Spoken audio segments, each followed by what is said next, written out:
Many Christians, traditional, serious, believing Christians, are under the mistaken impression that the perennial philosophy is opposed to their tradition. And you find them often citing Christ's words in the Gospel of John, "I am the way, the truth, and the life. No man cometh unto the Father but by me."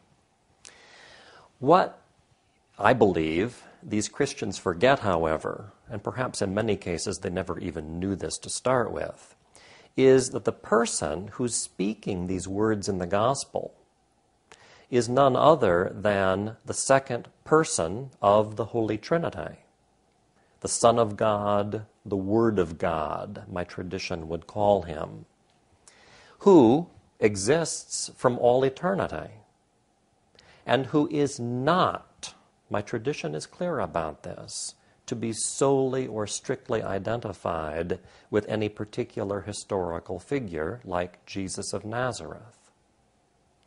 This same Son or Word who says, "No man cometh to the Father except by me," also says in the Gospel of John, "Before Abraham was, I am."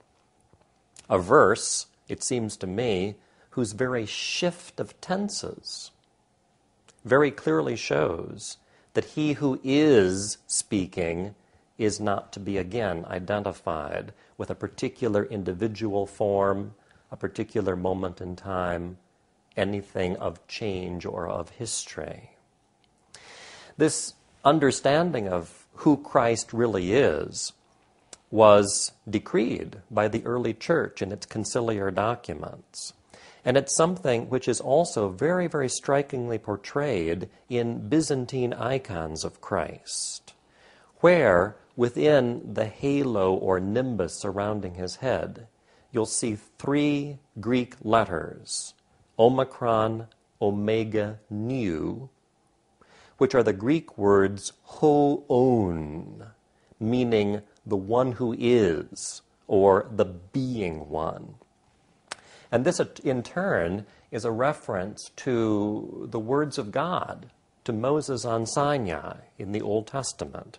When Moses goes up the mountain, meets with God, he then says to God, "Whom shall I say has sent me?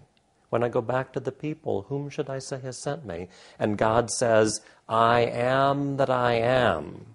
Tell them I am has sent you."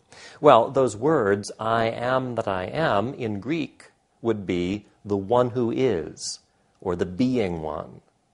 So the implication of Byzantine iconography is that Jesus Christ is none other than that I am. It is Christ who was speaking to Moses, not his Father, by the way. God the Father has never been seen by anyone. This is also something you find in the Gospel of John.